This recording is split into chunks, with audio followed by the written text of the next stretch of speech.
Welcome back. After this weekend's tragic events in Orlando, we asked the question, what if it happens here? And we have an expert here in our studios right now, Jeff May of Apex Safety Curriculum Fundamentals. And Jeff's history is in law enforcement, first responding, CSI, crime scene investigations.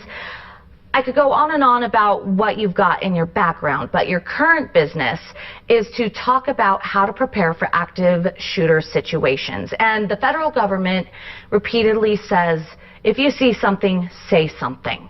You know, we have a lot of events here in our community, so what should we be looking for? What kind of mannerisms are there if we're at an event? Well, thank you for having me. Yes, and we like to say for the companies, see something, do something, and being proactive with our own safety. Even at the level of if you think it might not be something to report it. Go ahead and call 911 because it's always better to be safe than sorry. We all understand by now what that means. Unfortunately, that's what happened to San Bernardino. But then again, just recently in LA, somebody saw that individual that was actually suspicious, called and potentially saved lives on that parade that they're having in Hollywood, and arrested that gentleman down there. And so we see say something, do something. And as far as what we can do in our local daily lives is be more vigilant. We see all too often everybody's walking around with their head down on their cell phone and engaging in conversations with others and not paying attention to their surroundings. Pay attention to your surroundings, and if your gut feeling tells you something, listen to it.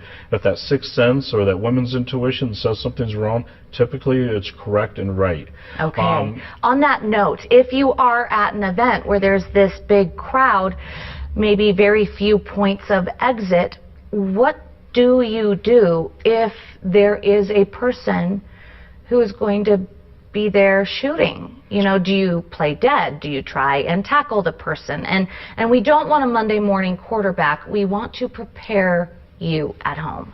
Well, first of all, get to these events early enough to survey the situation, survey your environment, know the exits, know how to get to it tactically and correctly in a timely fashion. If the lights were to go out, you should still be able to get to the exit and get outside of that building in the dark. Also, another thing, where we're seeing a lot in these major events is a stampede effect. And when everybody's running and you're in that crowd, you slip and fall, trip over a chair or something, you hit the floor, you have a lot of people running over you, and it's going to increase your chance of not surviving substantially. So stay on your feet and try not to stay in that crowd because that crowd is the primary target of the shooter. Typically what we teach is try to remain calm. In a tragic moment as it is, get low, take a lot of cover, and just take that extra millisecond and watch that shooter. And while everybody else is standing up and running, that typically is what the shooter is going to engage. That's their primary target. So while they're engaging the primary target, the crowd of people, then you can sneak out the side door or the back door safely. Okay. Jeff May of Apex Safety Curriculum Fundamentals. Thank you so much for coming here today to help us out. Stay with us. We'll be right back.